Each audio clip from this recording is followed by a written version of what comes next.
This morning I'm talking about responsibility and the recognition of others. It is actually a very simple talk and simple idea,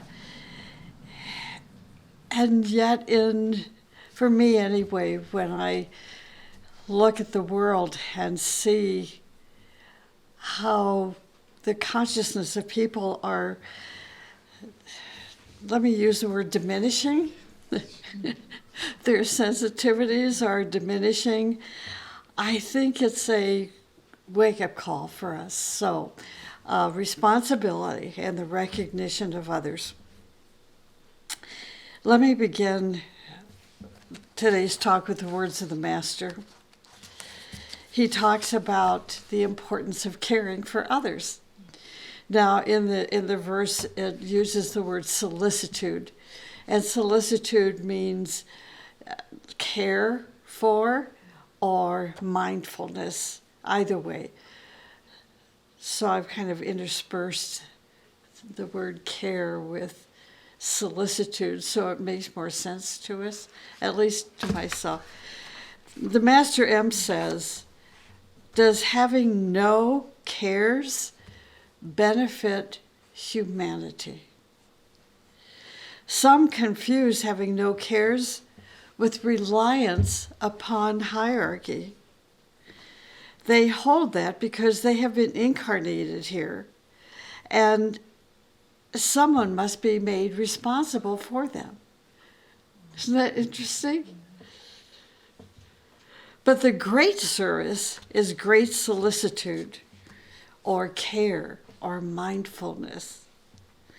One cannot imagine a day or an hour when a person may be without care. That is to say, can dispense thinking. Thus, care must not be regarded as an arid burden, but rather as a distinguishing quality of mankind. Among the privileges of the Bodhisattvas, solicitude for everything that exists is the gem of their crown. Likewise, solicitude should welcome the kindling of fire, not petty reflections, but a most solicitous thought. A most solicitous thought strikes sparks of light from the heart.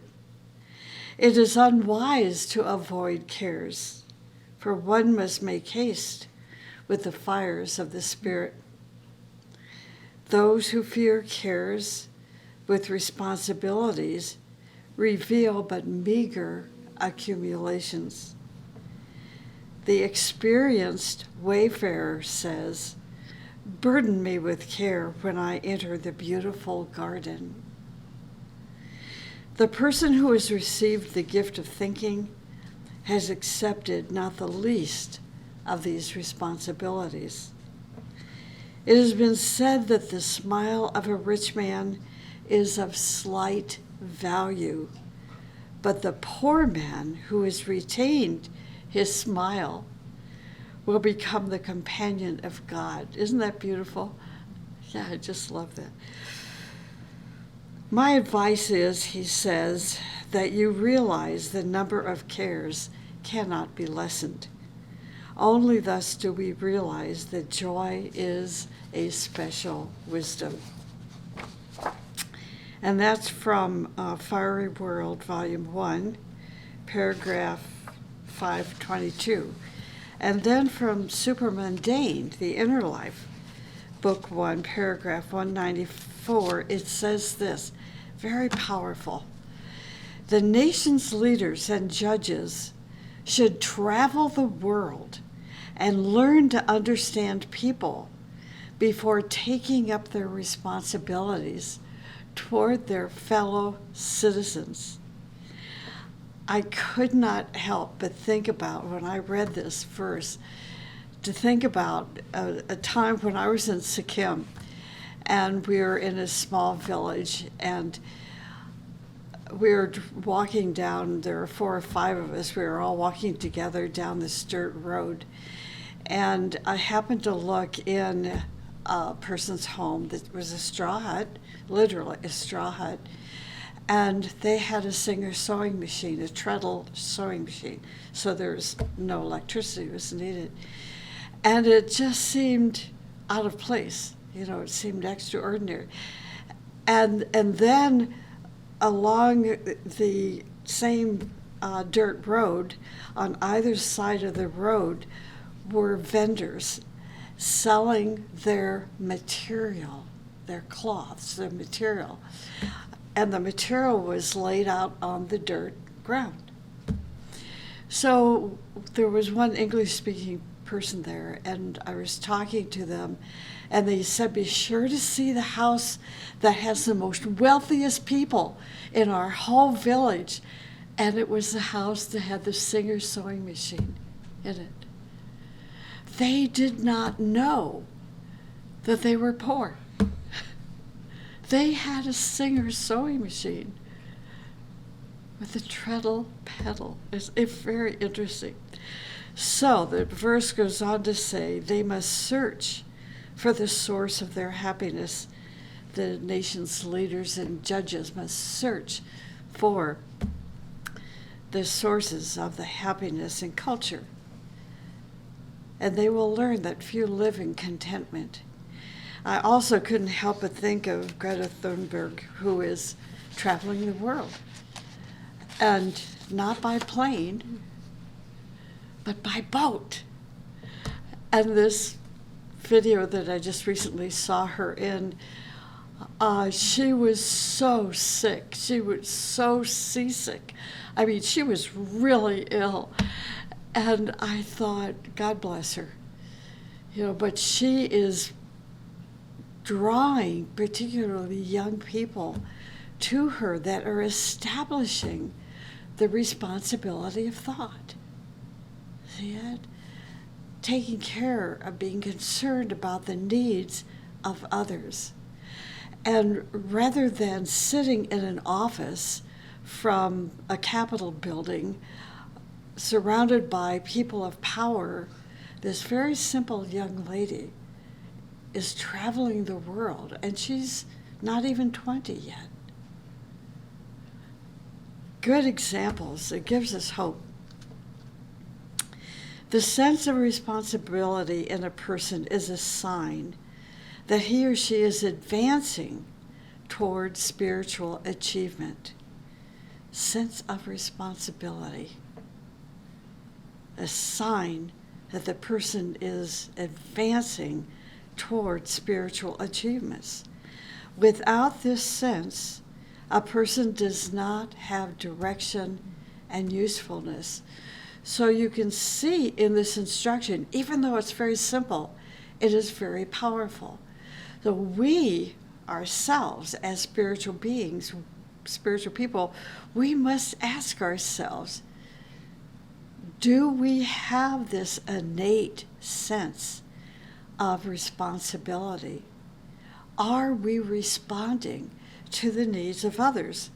If we are not, we don't have direction. We don't have a plan. And spiritual people must have direction, must have a plan, because they are being inspired with that direction and that plan from the Most High. So without the sense of responsibility, a person does not have direction and usefulness. It is this sense of responsibility that causes a person to use his life as a tool to uplift others, their consciousness, and as a tool to create right human relations. So when someone talks to you and says that they find themselves having difficulty in retaining friendships or creating new friendships, talk to them about the sense of responsibility and meeting the needs of others. Are they collecting friends for their personal popularity, or to inspire others to become someone greater than who they are at the moment. A great teacher once said that the first sign of a person awakening to spiritual realization is the presence in him of the sense of responsibility. Responsibility is based on the word meaning responsiveness. There is no responsibility if we do not respond to things or people. In other words, responsiveness of the registration of people's thoughts, their feelings, their motives, circumstances, and conditions. Responsibility creates in us a sense of oneness with other people and nature. For example, if we do not see rivers and mountains and do not hear the beautiful songs of birds, we are not going to respond and feel one with them. Responsiveness is the first step which puts us in contact with other existences. And of course, they're talking here about the supramundane world, other worlds. The first step of responsiveness that puts us in contact with other existences causes us to feel one with them. For example, if you feel responsive, you will understand your friends and family members better. But you have to listen.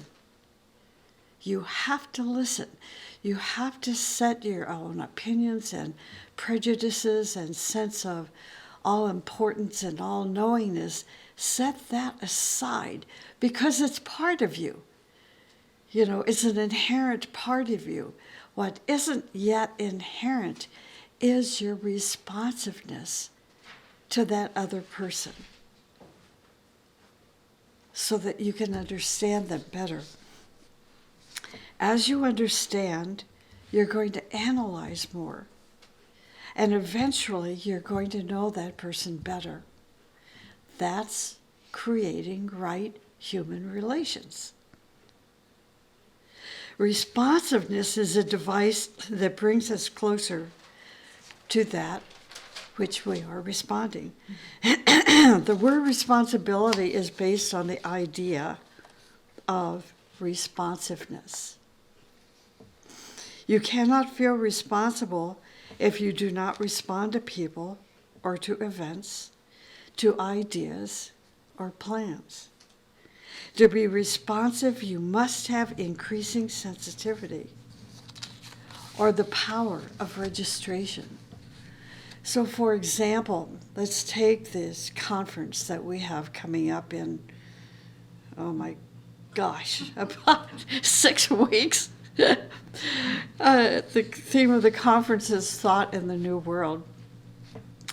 And you can go onto our website and register if you would like.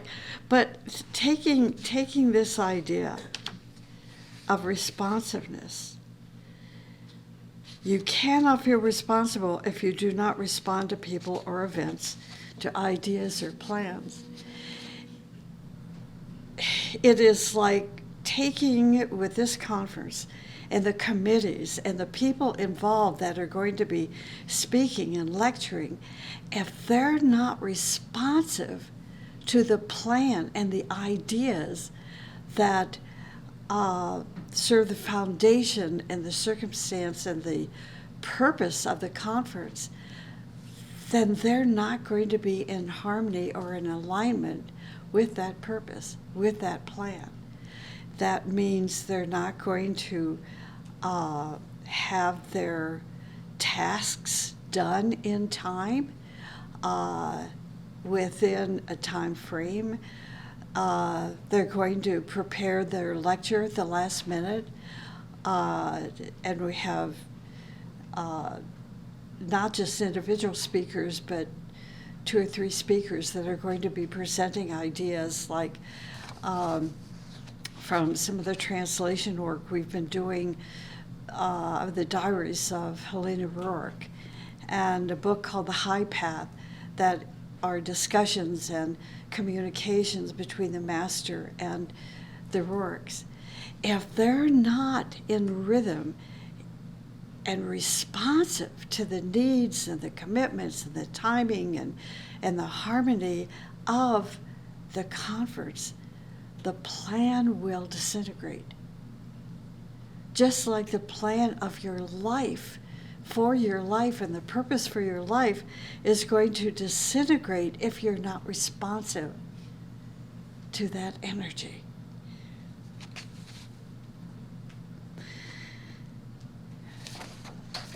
Responsiveness changes into responsibility only when you realize that you have your own share in whatever is happening in your environment.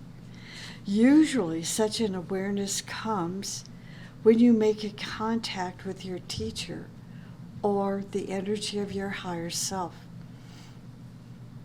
The sense of responsibility is felt when you take the wrong actions, or when you feel responsible for the well-being and the shortcomings of others, or when you respond to qualities in others and feel responsible for awakening and cultivating and making others translate these qualities. So we learn to be responsive instead of criticizing. You know that inherent or innate sense of criticizing others? Do you know the source of that is from the last solar system, and that we've carried it into our beingness into this solar system? So this is why it's a challenge to not criticize verbally or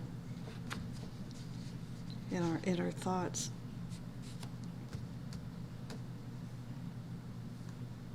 When we respond to qualities in others and we feel responsible for their awakening, for their cultivating who they are, cultivating their potentials, is when we feel this sense of responsibility.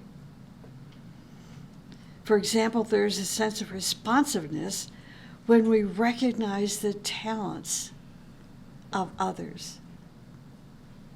If you do not respond to their talents, those talents, that potential even of their talents, will become frozen.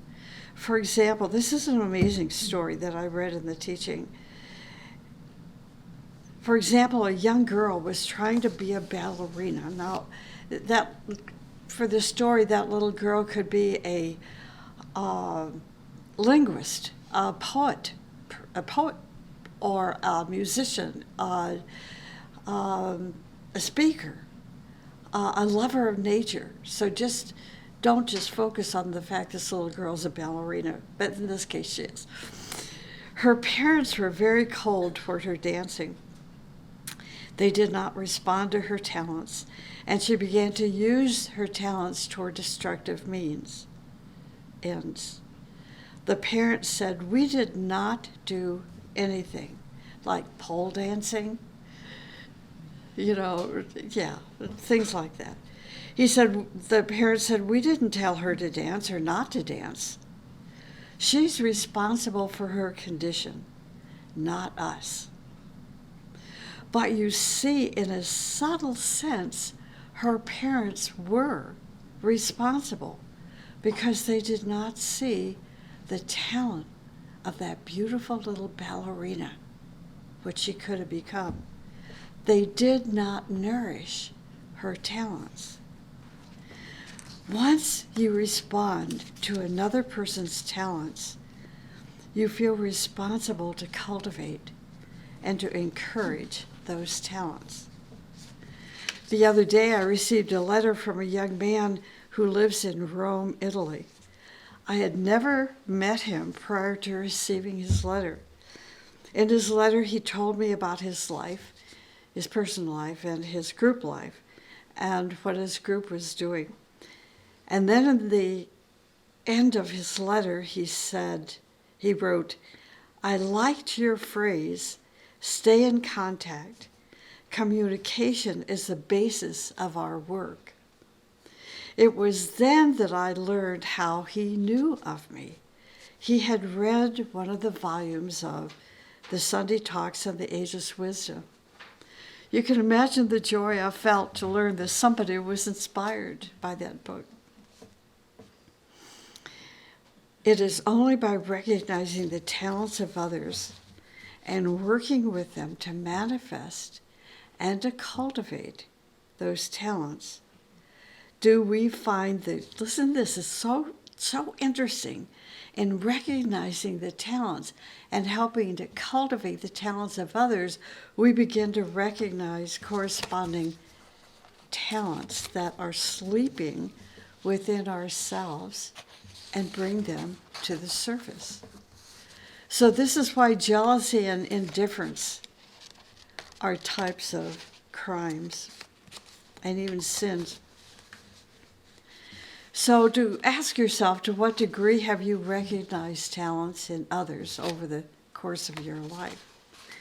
Have you really discarded your jealousy and dedicated yourself to water and nourish the talents of others and helping them to bring their talents into manifestation? If you do this, you will see the corresponding talents in yourself, and you're going to begin to bloom and express these talents yourself. Maybe not the same, but an aspect of. So here are some helpful hints or steps to recognize your talents or the talents in others, because they're equally as important. The first is giving valuable considerations to those with talent. Appreciation, recognition, and responsiveness will draw out the talent in your heart. But if your talents are not recognized, you slowly vanish and no longer give value to the talent you have or that you want to have. Gossip and criticism and belittlement are just the opposite of appreciation, and they freeze talent and pack it away. It's amazing. I know a beautiful, beautiful woman. She's a philanthropist who not only recognizes the talents in other individuals, but also in groups and also in poverty-stricken nations. And she gives her money to help nourish the talents that the individuals and the groups and the impoverished nations have. Imagine a person who is that wealthy that is using her money philanthropically towards such beauty, to bring this beauty into the world. The second step is appreciation. Appreciation occurs when you start explaining to others how their talents will do great things in the world. Encouragement. As parents, we see a talent in our children. We provide for them the best education we can afford in the field of their talent. We provide music lessons with the best instructors. We send them to the best schools and so forth, so their talent can be nourished and developed. We do this within our own group, within the White Mountain Education Association. When we recognize leadership in a person, or the ability to lecture, or the ability to teach and to write and design and to edit and so forth, we give them training and the opportunities to develop their talents. and then encourage their striving. You can offer your time for others. If you recognize a talent in others, then give them your expertise. Teach them, train them, encourage them. If a person wants to write and you are a writer, teach them how to write. If a person wants to learn to play the piano and you are a pianist, teach them how to play the piano and read music, and so forth. Offer your time for others so they develop their talents. If you can, share your experience, your encouragement, your inspiration, your impressions with others. To encourage means to take part actively in the development and success of another person. As a parent, if you have children and you are not recognizing their talents, you are creating future difficulties in your life. Or if you are a teacher, the same thing applies to you. If you are not recognizing the talents of your students or co-workers, you are creating future difficulties in your life and the life of the group. Learn to be responsive. Learn to be responsive instead of criticizing, belittling, rejecting, accusing, and being jealous. These negative expressions close off the possibilities for your talents and cause them to dry up within you. When you reject the talents of others, you destroy the talents within yourself. So the steps toward responsiveness are: first, recognition of others' talents, encouragement, appreciation, efforts to recognize similar talents existing within yourself, and efforts to manifest or translate your talents. First, you need a certain degree of purity from jealousy and an absence of vanity to recognize the talents of others. I was thinking many years ago when I was studying with one of my earlier spiritual teachers, and my best friend and I, we were both studying with this woman. And my best friend, she had a talent, a gift of, I don't even know how to express it. It's like she could teach. Teaching was so natural for her, and her ability to teach came from all of her experiences that she had gained over the years of working with young people. She taught people Shakespeare, which I was so impressed with. She worked in a prison, teaching prisoners, educating prisoners. She had an eloquence about her that was absolutely remarkable. And so when she began, she offered herself to this spiritual teacher to teach some of her beginning students. And an agreement was made, and so she began to teach. Well, pretty soon jealousy developed between her teacher and her talents.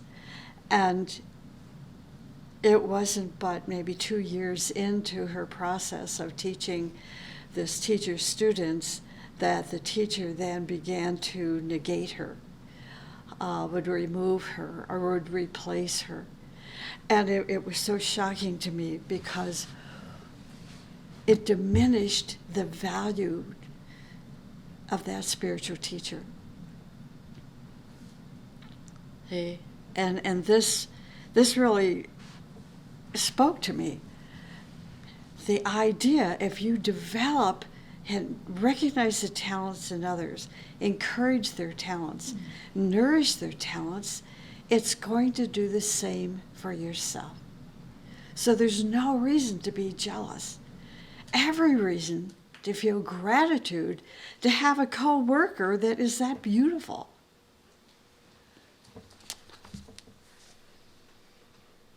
So how do we offer encouragement and provide help to facilitate another's talents? We can do so by giving them money, offering our time, offering our own talents, offering our experience.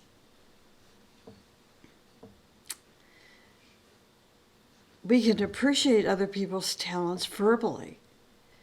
You can speak about the good influence of their talents, how they're influencing others in such beautiful ways, and the effect that their talent is having on others. You can show them what you see in their talent and explain to them the subtle and outstanding points. It's like there is a huge poetry movement in Arkansas, and they have what they call an open mic every Wednesday night, where poets are invited to come to their building, and ultimately it became the last 2 years to come to Zoom, which meant more poets had the opportunity to speak in the open mic. And the spearhead herself is a poet. She has been encouraging these young people, young poets, even teaching school children poetry. Mm. The result is she is becoming a better poet herself. And her poetry is now being published, and she has published like 4 or 5 different books of poetry, and she's being asked to speak around the country. It's in this little state of behind the scenes Arkansas. You know, Arkansas is not like New York City, right? It's a very quiet, woodsy kind of state. And she's brought all these poets. It's really quite magnificent.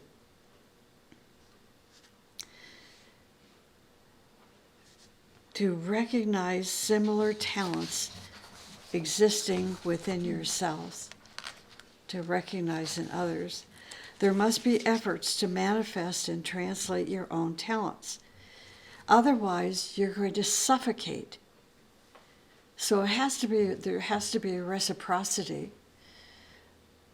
And also there must be a gratitude in the person that's receiving the experience and the recognition and the encouragement from others.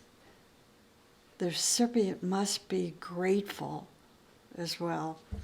Oftentimes I see that missing.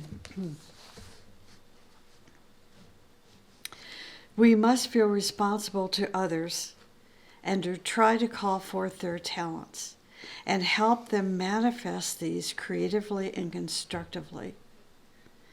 I remember when my teacher, spiritual teacher, when receiving a meditation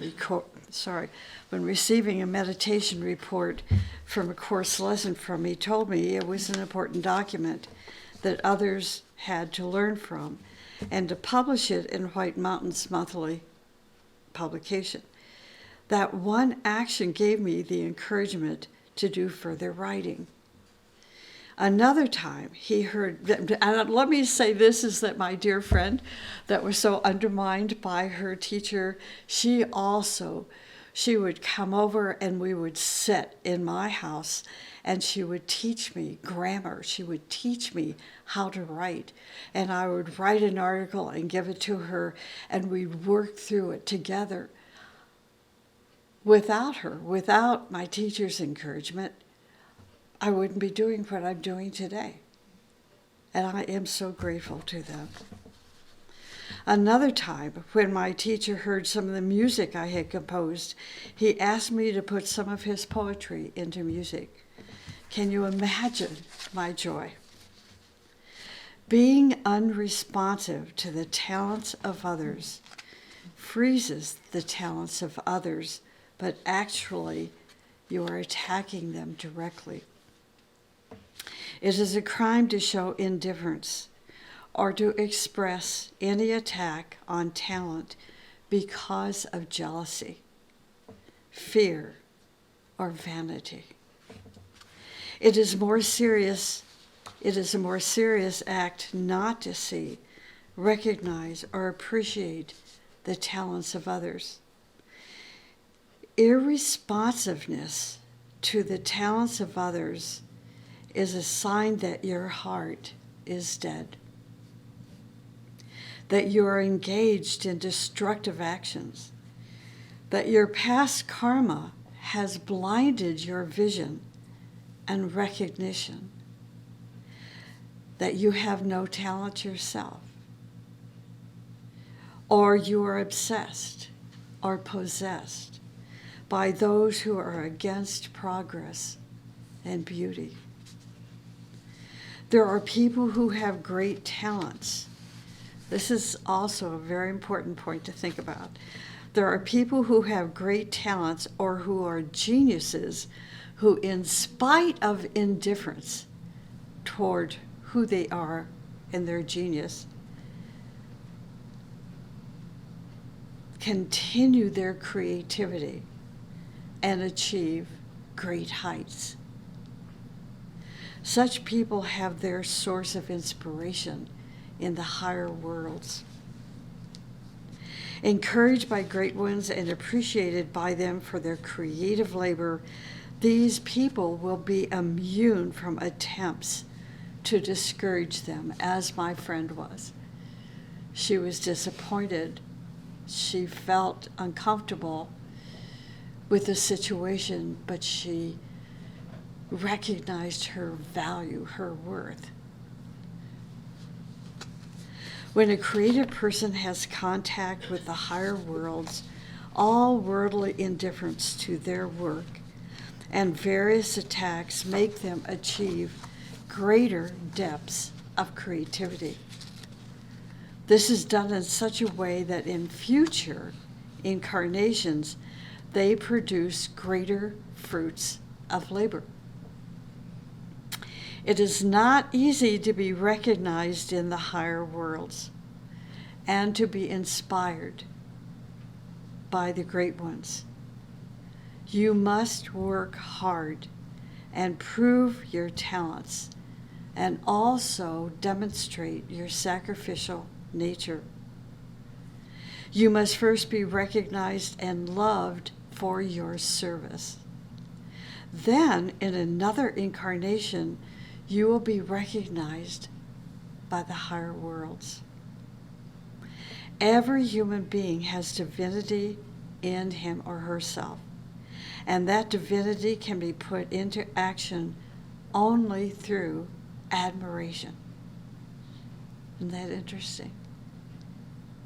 You must show your admiration for others, sincerely telling them how precious they are. So let me end today's talk with a story by Rumi. This is his story. 4 Indians enter a mosque and begin the prostrations, deep, sincere praying. But a priest walks by, and one of the Indians, without thinking, says, "Oh, are you going to give the call to prayers now? Is it time?" The second Indian, under his breath, whispered, "You spoke. Now your prayers are invalid."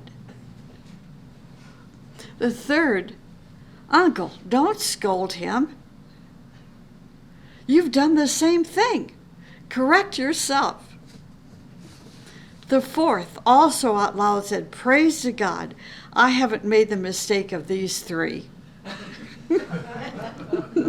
So all 4 prayers are interrupted, and with the 3 fault finders more at fault than the original speaker. Blessed is one who sees his weakness, and blessed is one who, when he sees a flaw in someone else, takes responsibility for it. Because half of every person is wrong and weak and off the path. The other half is dancing and swimming and flying in the invisible joy. That's responsibility. Thank you for listening.